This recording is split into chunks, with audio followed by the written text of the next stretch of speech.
All right, Cyndi O'Meara from Changing Habits. Welcome to the podcast. Thank you very much for giving up your time today. Thanks, Paul. I'm looking forward to this. Fantastic. So just off the cuff, what does a Friday normally look like for you? Up early. So I usually put my alarm on about 10 to 5. Yep. I meet a bunch of people at a coffee shop. Yep. We sit down, have a little conversation, get all the nitty gritty of the day before out of our heads. And then we head to the beach for a 40-minute breath session. So we do a guided Wim Hof 40-minute breath session. Yep. Then it's a dip into the water. And after that, I usually come home, make a healthy breakfast and head to work. Fantastic. What a great start to the day. I love it. I absolutely love it.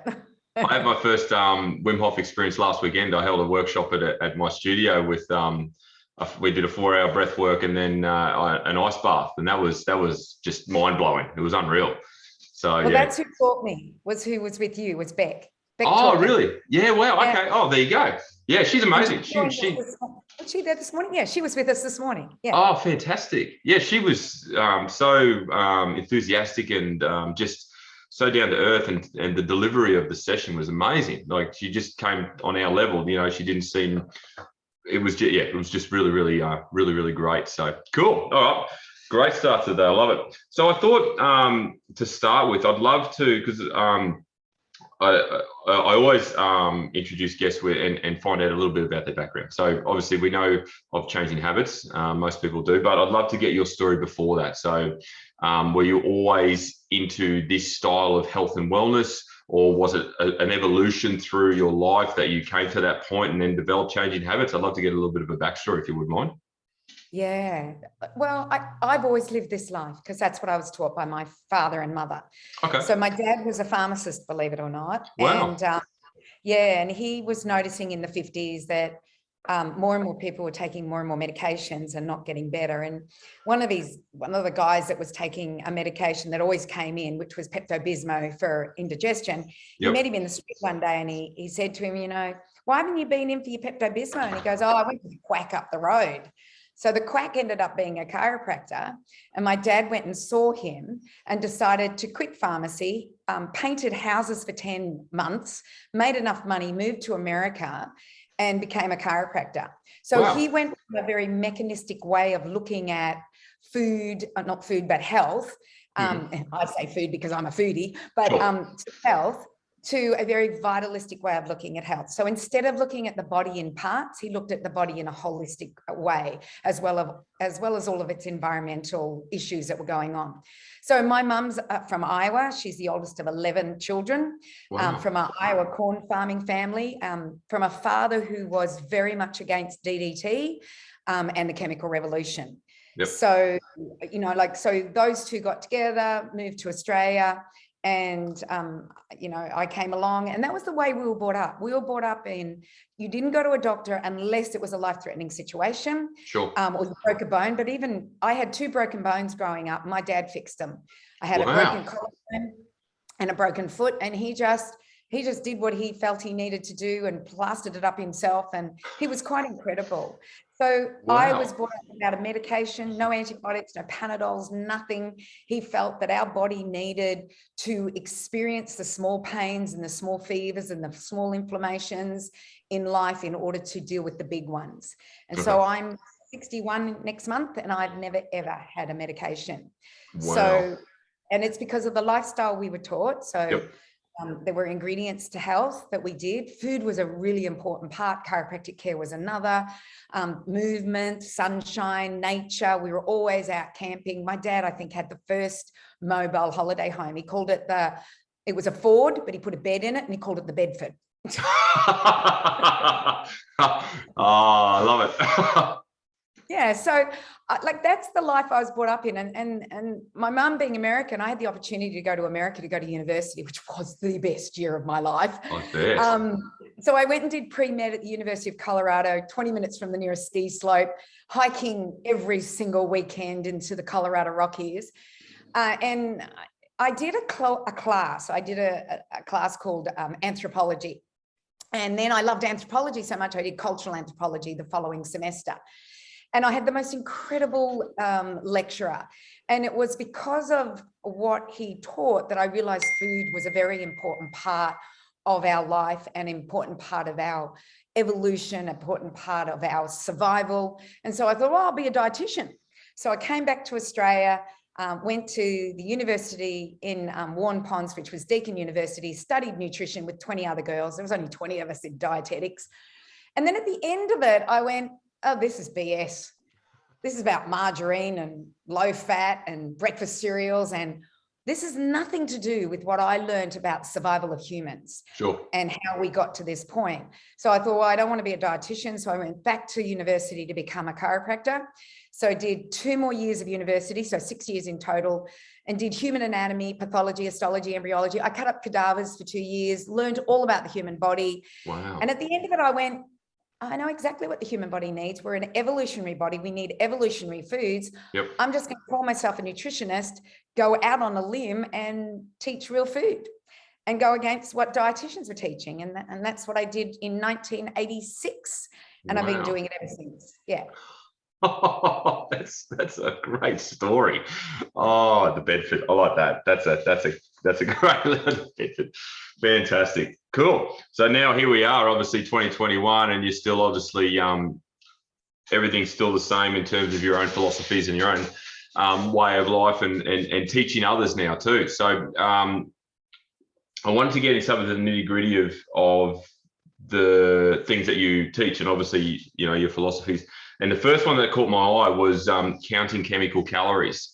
This comes up all the time for me in regards to processed food, packet food, and what's put in it in regards to the ingredients, particularly like alcohol, sugars, and things like that.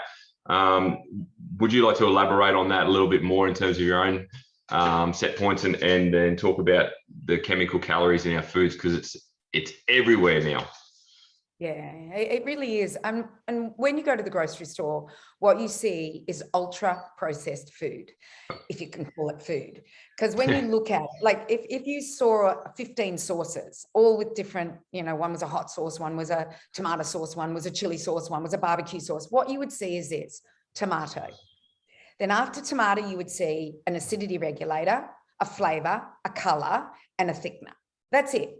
Yeah, so it starts with tomato, and then it has all of these other food additives, as they're called.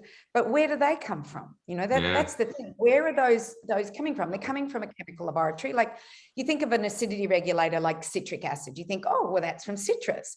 No, it's made using something called synthetic biology. Synthetic biology, whereas they genetically modify a mold for citric acid.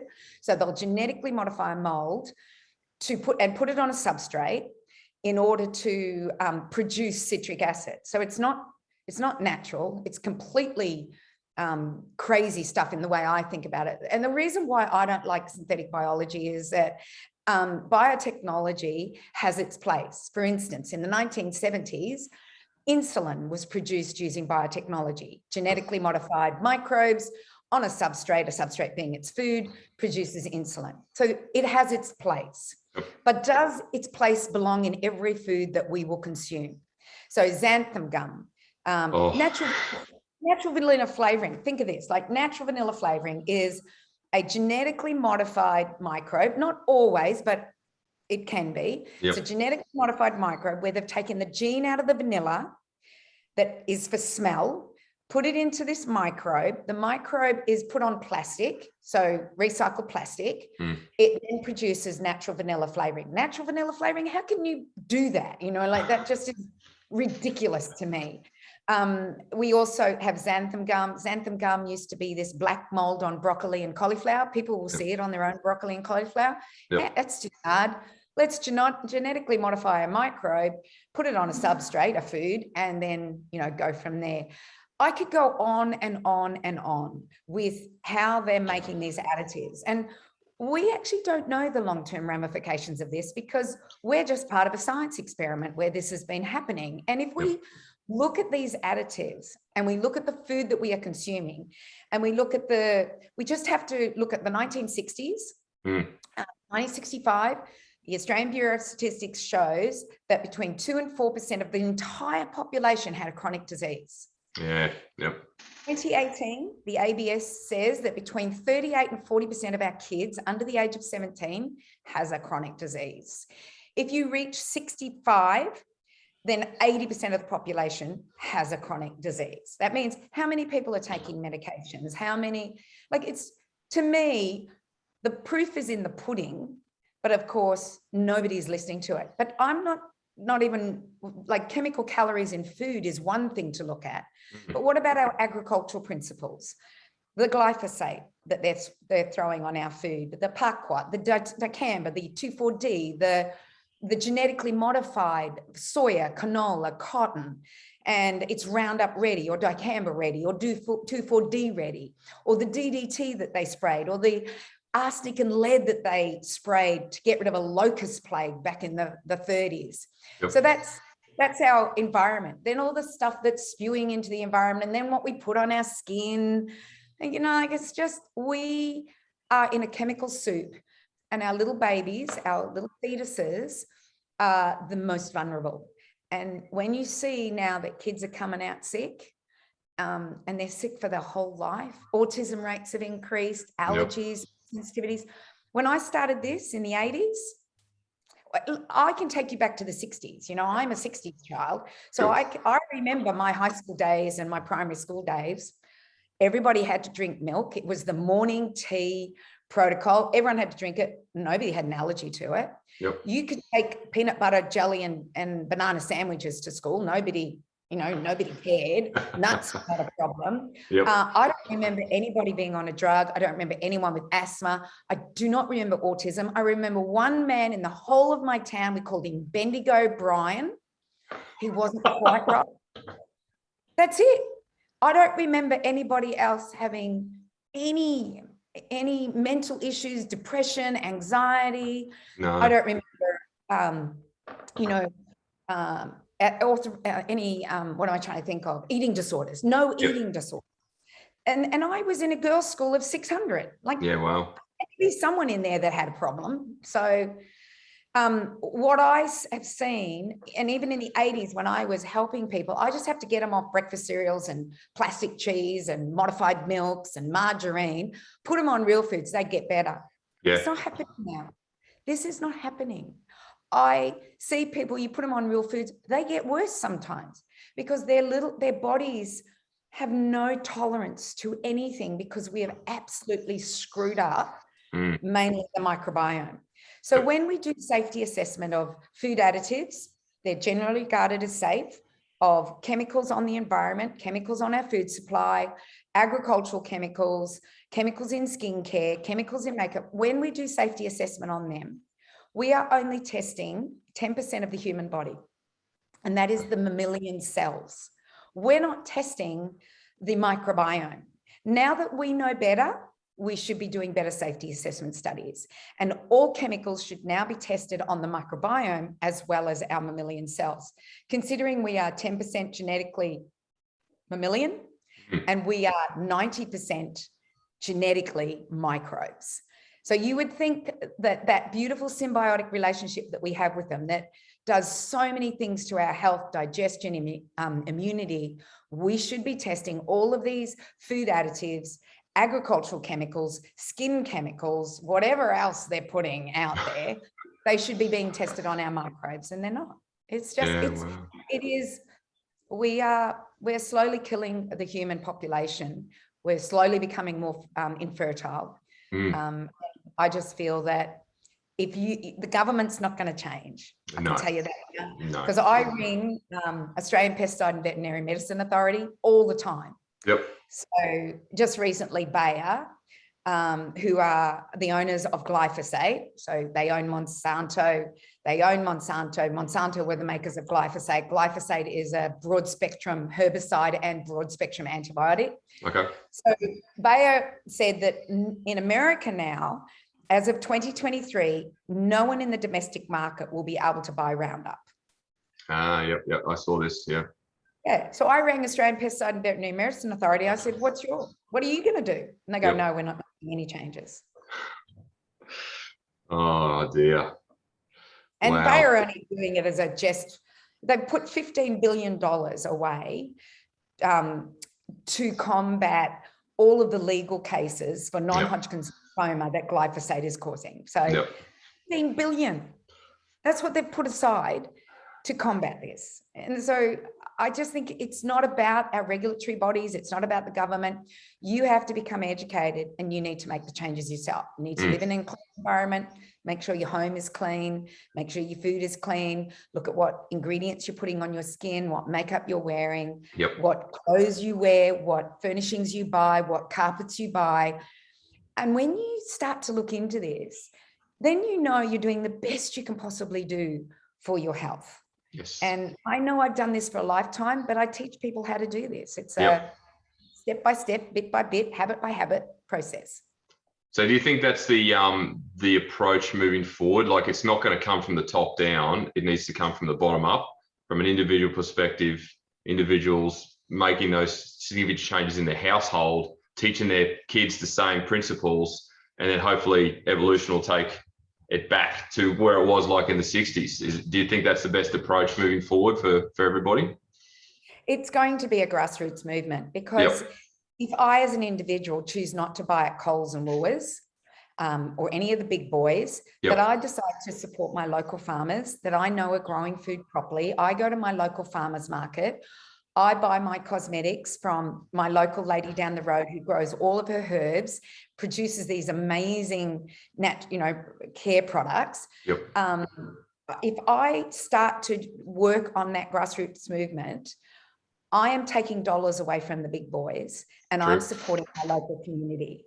So I know how powerful I am as an individual, and I can't change anybody else. I can only influence. So if I do nothing but ask your audience to buy local, buy at your local farmers market, go to your little stores, like your little Grub that's up at Majimba.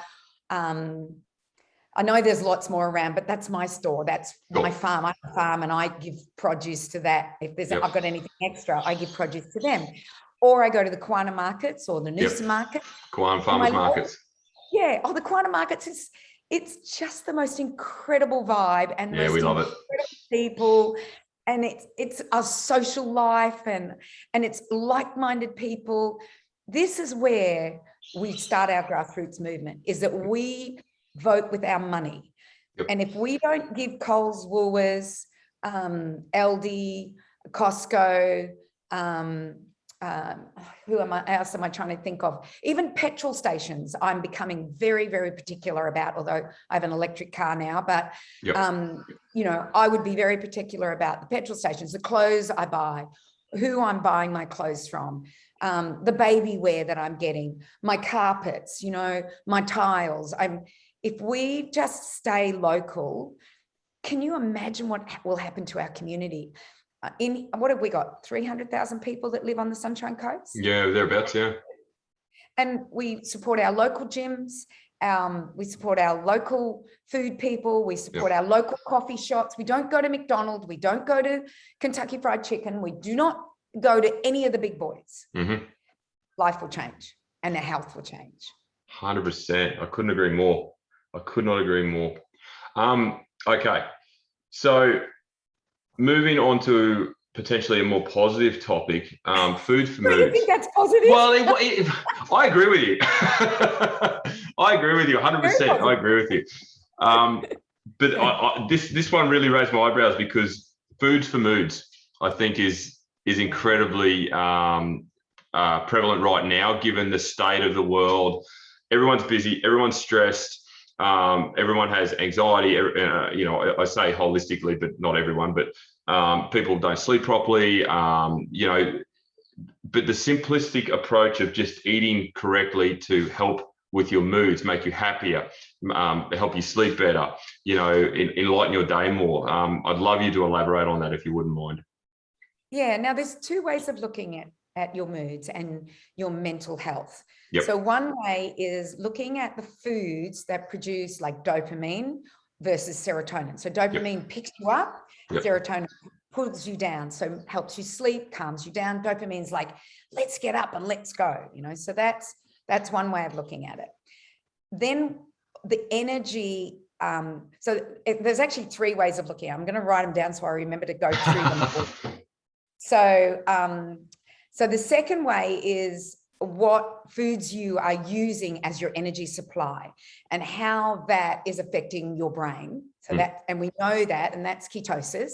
Yes. And the third way is the health of your microbiome, because your microbiome has the ability to make the precursors for your neurotransmitters, which is how you think, how you move, all of your nervous system. So let's start with, first of all, the first one, which is food. So we know that when you consume a protein, that you will produce dopamine, and dopamine is your alert chemical. And I find it really weird that in the morning you eat breakfast cereals and at night you have your meat and veg. Yeah. So the breakfast cereals will put you to sleep because they will produce serotonin. Yep. And we know this, it's because of the blood-brain barrier. So those carbohydrates will produce serotonin. By 10:30, you're wanting a coffee, you're falling asleep. So then you take a muffin. And then the muffin puts you to sleep because you're putting serotonin in. You can't think straight. Life's, you know, you're using sugar as opposed to ketones to fuel your brain and body. And you run out really fast and your brain just wants to sleep, you know. That's so right. that's the first thing. So I think you should reverse it, like having eggs or, you know, and for lunch, I usually have my leftovers. And then at dinner, I'll eat either a lot less meat, or I'll do it like a vegetarian dish, or I'll eat early. I won't eat late. So I'll make sure. And then at night, I might just have a banana or some blueberries to increase my serotonin to put me to sleep. Perfect. So that's, you know, that's the basic rule. Carbohydrates put you to sleep, proteins wake you up.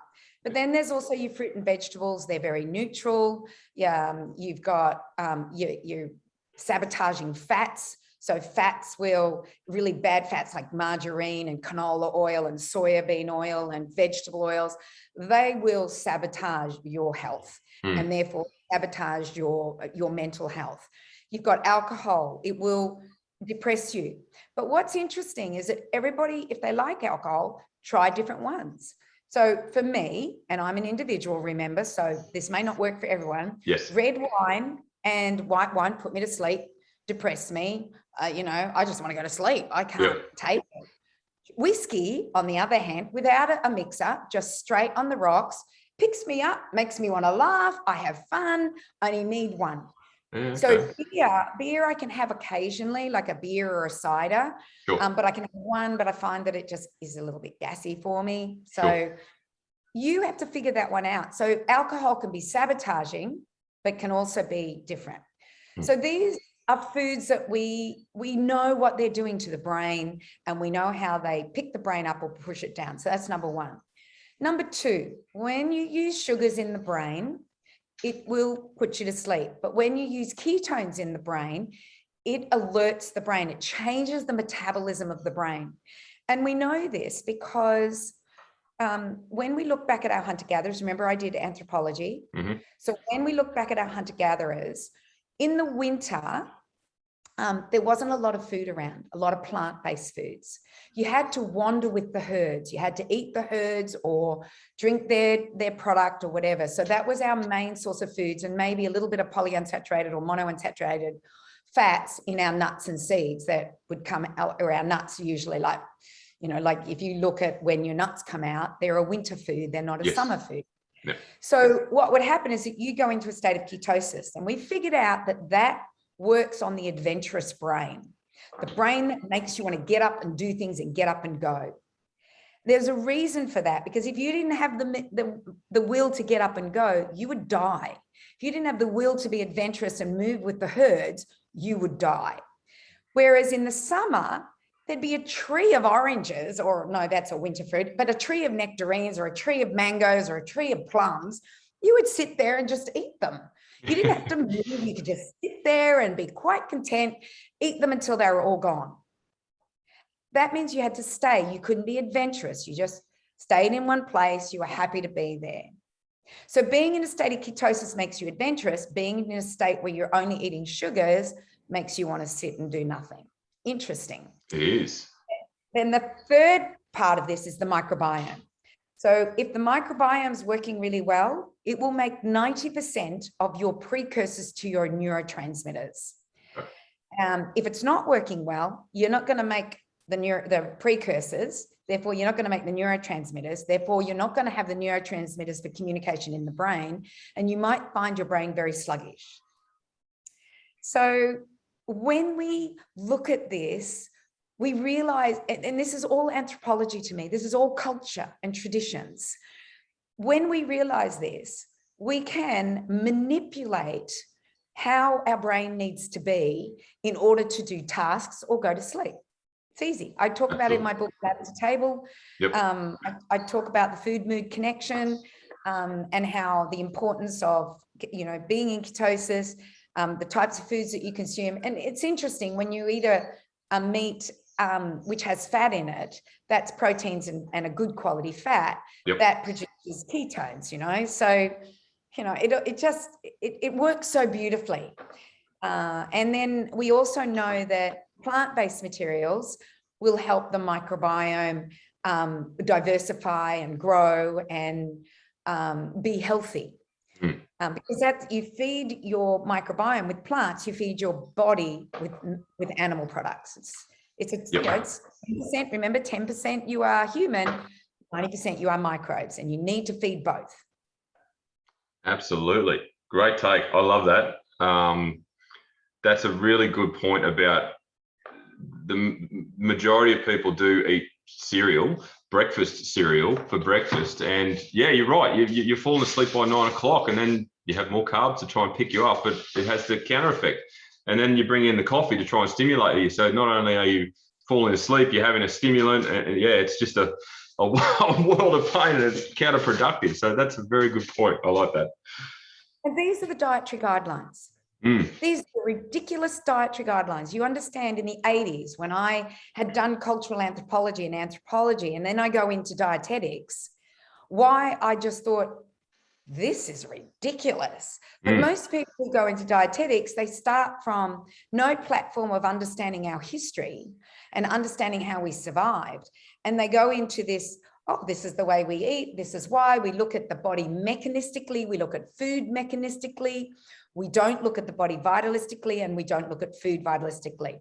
So they look at butter and they go, oh my gosh, saturated fat causes heart disease. Yeah. Butter's 50% saturated fat. Let's take it off the shelf. We've been eating butter for probably 10, 15,000 years. As herders, the Hindu have used ghee for, 5,000-6,000 years. That's right, yeah. And then they went, oh no, it's bad, and like, this is the crazy thing, is that a lot of dietitians think I'm the crazy one. They think I'm the weird one, but that's okay. I know how good I feel. I know what I do for health. Yep. I know that I'm you find me another 61-year-old that can put a backpack on her back, 20 kilos, and hike 100 kilometers tomorrow. There you go. Just say it and I'll do it tomorrow. Or walk the bloody long walk, which is 35K. Yeah. And I could, if you asked me to do it, I could do it tomorrow. Because I do the micro things every single day to be the best that I can be, so that tomorrow I can cope with a hike or a stress or a disaster or whatever is happening. I'm ready. But most Australians aren't ready. They got no idea how to be ready. No, that's exactly right. And people coming to you is part of those micro steps. Yep. Food is a micro step, sun is a micro step, breath is a micro step, ice baths or feeling the cold, seeing the moon. What else have I said? Sleep, food. They're all the steps that you must take every single day consistently. It's not like, I'll go on a diet for 6 weeks. And I'll be on that diet for 6 weeks, and then I'll go back to my old ways. That's delusional, absolutely delusional. And you would see it at your gym, all the time. A 6-week program. No, 8-week challenge. Yeah. No, you do a lifetime program. That's exactly right. That's exactly right. Sustainable for life. Absolutely. Yep. Okay. So for someone who has obviously been conditioned in terms of the world we live in regards to processed food and all these sorts of things, what would be your top tips for someone who wants to make those subtle micro changes, shop at the farmer's market, shop at your local butcher, like all those things. What would be your top tips for someone who wants to step out of that conditioned environment and actually better their own existence? Yeah. If they're in a crisis, they're going to have to change a lot of things pretty quickly. Sure. Yeah. But if they're not in a crisis and they know they need to change and they want to feel better about who they are, about their life, more energy, more health, then education is number one. Yep. So the narrative, let's just take where we are at this point in time. The Sure. narrative is, let's put a mask on, let's socially isolate, let's vaccinate, wash your hands. What else? Oh, stay inside. Lock up. Yeah. Yeah. So this is the narrative that you're listening to on mainstream media, on newspapers. Mm-hmm. And I'm the person who goes, don't follow the crowd because they're the ones that are sick. Let's do something different. Yep. And what I do differently is, I've already expressed to you what I do every single morning. I don't do what everybody else is doing. I do something different. So number one, you have to educate yourself. Why are you doing this? What's the reason behind it? Turn that bloody television off completely. I never watch television. Never. Okay. I do not listen to the radio anymore, not even the ABC, because they've become commercial with their BS and their strategies for health. So the way I look at it is turn everything off and start looking at people that are well and healthy and how are they doing it. Start following people that have been on this journey, for a long, long time. Like I look at you, Paul. I'd go to you. I appreciate that. You're looking good. I'd be thinking, and everybody talks about you. One of the girls that work for me, she's just fabulous. She just loves you. And I'd be going, yeah, that's who I want to go to. Yep. I'm not going to go to somebody that is not thinking straight, is not educating people, there's a reason why we're doing it, not inspiring people. So my first thing is education, and that's what I do. I educate people through my books, through podcasts, like I've done 373 of my own podcasts. Wow. But over 7 years, I've quit now. I don't do them anymore, but people can find them. Yep. I educate through an education program. I educate online. You don't have to buy anything. You can just go to my website, read all my blogs, and become educated about what they're doing to our food. What are the changes that I need to make? Yep. But the thing is, you need discipline. Don't expect to have this information and it changes for you straight away. You must have discipline. First of all, an awareness that you need to change, an education, and then discipline. Because I had to discipline myself as of March last year, when all of this started to happen. I noticed my heart rate was going up and I was very anxious about it. I didn't know much about it. So I was slowly trying to educate myself about it, but I didn't know much about it. And I met Beck. Yep. And I started the breathing. So you can do it once, but that's not enough. No. So since March last year, I have been absolutely regimented. Every single morning I do a 40-minute breath work. And then every now and then I go to Beck and do that bloody ice bath. I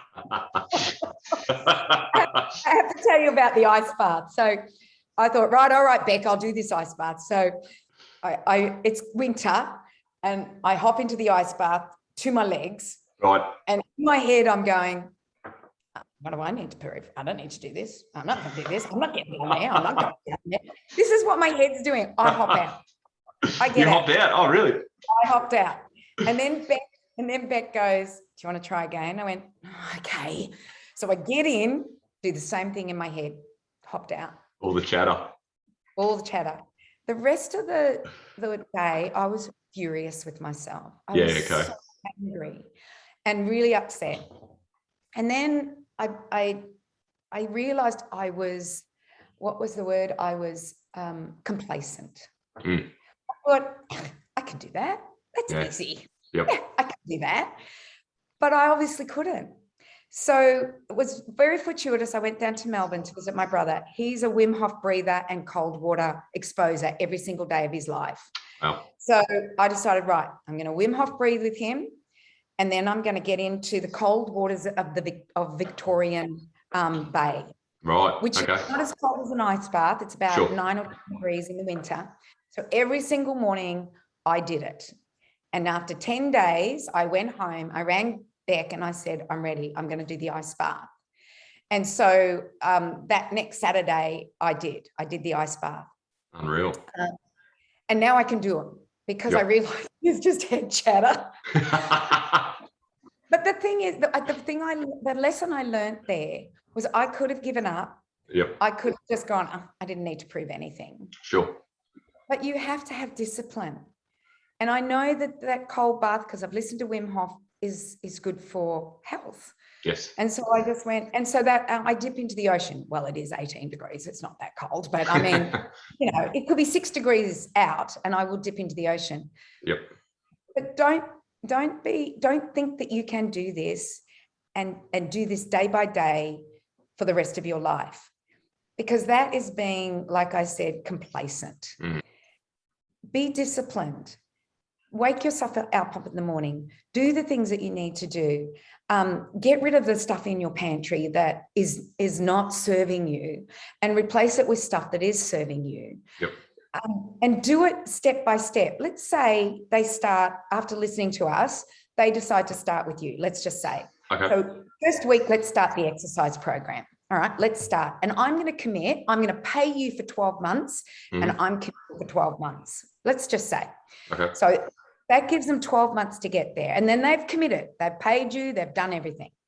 Then they go, the next week, they go, right, I'm going to stop eating breakfast cereals and I'm going to try a new breakfast. So all you have to do is go online on my website and you will find free breakfast recipes, or buy my cookbook, Yep. Just try a new breakfast, try an omelette, try cater, try something different than a breakfast cereal. Yep.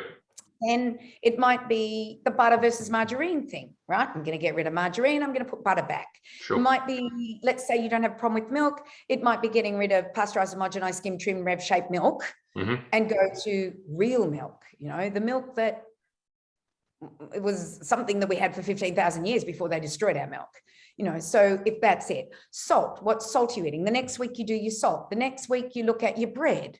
What are the ingredients of your bread? Are you going to eat that bread that's got fillers and all sorts of crap and emulsifiers and non-egg products and all that crap? Or are you going to eat good quality bread? And where do I find that? Yep. I'm not going to shop at Coles next week. I'm going to find a farmer's market, and just, Absolutely. Can you imagine in 52 weeks where you'll be? Oh, can you imagine huge. if you take one little thing a week? Imagine exercising with you for 365 days, or let's do 5 days and take 2 days off. Yeah. Can you imagine changing one dietary principle every single week for 52? And now let's take it the other way. Let's say you change nothing. Good point. Yeah, good point. Let's just not change anything. What are you going to be like in 52 weeks? Let's just say this. So let's say that you're eating 200 calories more than you should be eating. At the end of, I've worked this out, 200 calories more. So let's say you eat 2,000 calories, 1,800 calories is perfect for your weight, but you eat 200 calories.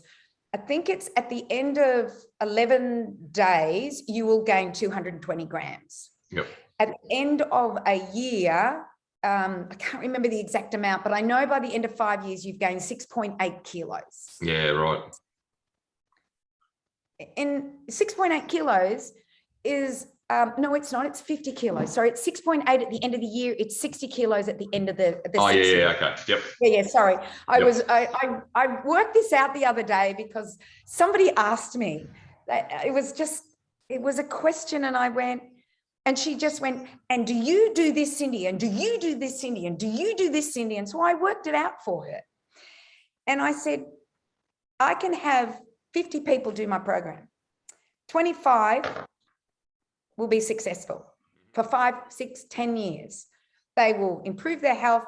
They'll lose the weight they want to lose. They'll feel incredible. They'll do everything right.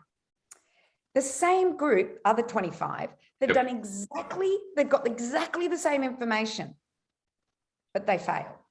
What's the difference? It's not the information.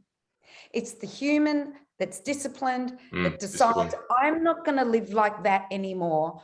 I'm going to live in in total integrity with my health and my body and my family's health and the planet's health and my community's health. I'm going to live in integrity and I'm going to make a change. You don't have to change anybody else. You just have to change yourself. That's it. People go, what are you doing? You're looking really good. Did you lose weight? Yeah, I lost 85 kilos, you know? And I have people in my group that have lost 85. 85 is the greatest amount that we've had lose. That's a big number. It's a huge number just by doing my food program. Yeah. Wow. That's impressive. Yeah, it is. And we've had couples lose 60 kilos and we've had, I just, and they keep it off. Like this program that I've been doing it nearly 10 years. And people who started with me in this program, they educate themselves. They know what they've got to do. It's not like you're on a diet, you're on a way of life. That's it. Absolutely. It's a lifestyle. Yeah. It's a lifestyle. And they know that exercise is important. They know sunshine's important, breath. And they just stick with what they've learned every time. They just keep sticking with it. And it's, by the way, there are no powders and potions and lotions and anything like that. It is food. It's real food. Done. 100%. No magic pills, no super shakes. No super shakes. No magic waist belts and it does my head in some of that stuff. It really does. The vibrators to vibrate that fat off you, Yeah. Remember those? Crazy. Someone's sitting in a room somewhere coming up with this stuff. Seriously. I don't know. Yeah. Put your time to better use. Yeah. Oh dear. Okay. So you've touched on obviously book, your academy and stuff. Could you elaborate on some of those things a little bit more? Obviously, changing habits, and then obviously Nutritional Academy as well. Courses you offer, products you've got available for people to help with them taking that step. Yeah. So let's first talk about the Nutrition Academy, because Natasha, who is with you, and she works for me, and she has worked for me for ages, years and years and years. So she runs my Nutrition Academy, and my Nutrition Academy is a place where you can educate yourself. So there's short courses and long courses. So we've got the Introduction to Nutrition, which is a 10-week course. And then we have the Functional Nutrition course, which is a 12-month course. And at the end of that, there's so many things that you can do. And I'm not going to go through with them because that's easily found online.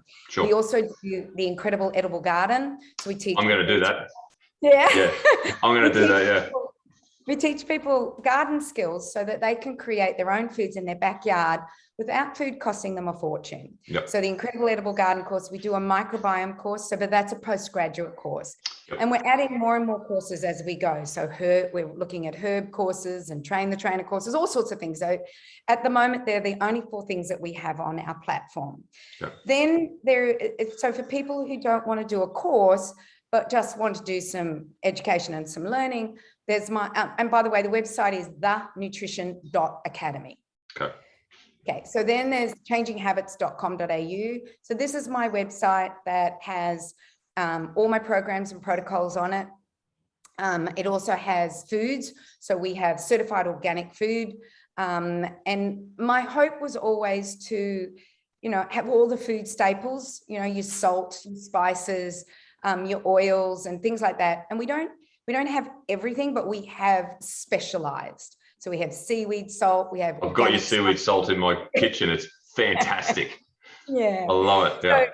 Yeah. So, and there's a reason why there's seaweed in the salt, and they can read all about that. I can talk for days on this subject. So I'll just briefly do it. So we have, dates that haven't been pollinated with flour, like I'm talking about wheat flour. So all of these things we educate people about. We also do have supplements, but they are food-based supplements only. We do not do tablets. We only do food-based supplements. So like things like camu. We have a food-based probiotic. We have a food-based peak performance, which has normal herbs in it, not extractions or anything like that. We have no fillers, nothing in those supplements. Based supplements. So there's programs, protocols, blogs, and then there's education. So there's all my books. So Lab to Table is where I would suggest people start. And then there's a book as well. I think you can get those 2 together. And they're my 2. And I also did a documentary called What's with Wheat. And you can see, you can go to whatswithwheat.com and learn all about my documentary. And it's about why so many people are having wheat issues. So I'm from the 60s and 70s. We ate meat pies, sandwiches. Nobody had wheat problem. I knew one person with celiac disease, and that was the sister of a friend of mine. That's it. Wow. No one else had a wheat issue. We all ate wheat. Nobody had problems with it. So what has happened to wheat since the 60s and 70s? So I did a documentary on that, What's with Wheat. I think that's, and then we have the farm, the Changing Habits Farm. So we do regenerative agriculture. We grow food for my family and for changing habits. We have eggs, we have cows, we have chickens, we have cows. We grow garlic and ginger and fruit trees and every fruit tree you can think of, and all my greens and sweet potato and pineapple and, I can't even think what else I grow up there, but lots and lots of wonderful wonderful foods, you know, cucumbers, pumpkins, whatever's in season. Yeah. And you hold events as well, do you not? You get guest speakers in to talk about various aspects of this as well. Is that right? Obviously not at the moment, but. So every year we have graduation. So if you do the 12-month program, you come and do a day with me and I show you how you can use that program to work in your community, to help people learn what you've learned. So we have a day with me, and then we have incredible speakers come and speak. So I had lined up Zach Bush from the US. Of course. The incredible Zach Bush. I had Sarah Farrant on vitalism. So Zach was talking about the microbiome and glyphosate and, you know, what's happening to our food supply. He's a medical doctor. He's an incredible medical doctor. So we had Zach and Sarah. Anyway, that's not happening now because of both of our events last year and this year were cancelled. So we're doing a summit this year in September with our speakers, because we figured we've had these speakers lined up for 2 years.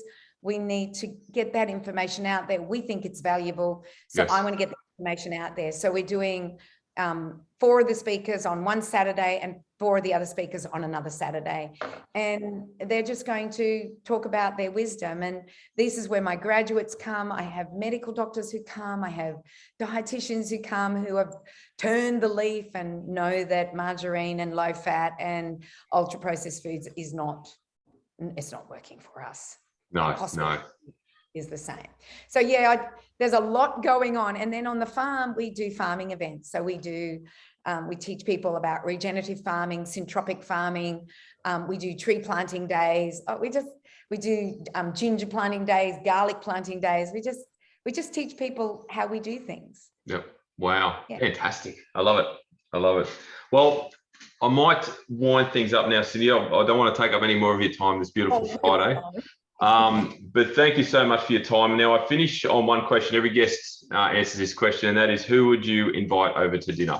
So it could be dead or alive, fictional, non-fictional, male, female, celebrity, motivational speaker, whoever. Who would you have over to dinner to have a conversation with, sit down and just, you know, enjoy each other's company? It could be a couple of people as well. Yeah, I got a few that I'd like. Zach is probably one, but I've had dinner with him. So that's well, I have had dinner with him. So and he's incredible. Joost Bakker, an Australian guy, incredible brain. He created in Federation Square a completely self-sustaining home. Food, electricity, water, everything. Wow. Yeah. Okay. So he's incredible. I have had dinner with him too, though. But I think the one man I would, and isn't this interesting? It's men, but the one man that I would really love to have to dinner, and I have met him. I met him in 2016. Is Del Bigtree. Okay. So Del Bigtree is a journalist in the US, and he has something called the High Wire. He's an investigative journalist, and every Friday morning, and this is Friday morning today that we're recording this, I listen to him for 2 hours. It's the only newscast I listen to. And it's all about health. Although last week he did on the economy, which was really interesting. But he is somebody who is a truth seeker. He is somebody who will not put anything on unless he has the science to back it up. And then what he does is he sends you all the science to back up what he's been speaking about. Okay. He also has an advocacy group called ICAN, and he is making the government, the FDA, which then makes the TGA, but the FDA, the CDC, and the government accountable for what they are doing. He, to me, is my hero. And I would love to sit down and talk to him and see how I could help. That's what I would love, you know, and that's the man and his wife. I know his wife, I've met them both, but I would like, now they're 5 years on and where he's come from and where he is today, I'd really love to have him and his wife around for dinner. Fantastic. Great answer. Great answer. I love it. Well, thank you very much once again, Cyndi. I really appreciate your time. Your passion resonates through the screen here about everything you've just spoken about. So it's wonderful and refreshing to talk to someone about these sort of topics. And hopefully some of the listeners can sort of jump on board and do their little bit to help in some way, shape or form. I know it won't obviously happen overnight, but you know, if everyone does their bit, then united, we can make a bigger change for the better, for the future, for our future generations. Yeah, and considering what happened last weekend, where the New South Wales local farmers couldn't get across the border to sell their produce, I think that's our way of helping, and then you'll get healthy foods as well. And absolutely, make sure you know where you're spending your money, and we can make a difference. We can absolutely. 100%. Couldn't agree more. Well, thank you once again. Really appreciate it, and I'll put all the Change in Habit websites and links and everything in the show notes when I put the podcast up later on today. Thank you. No worries.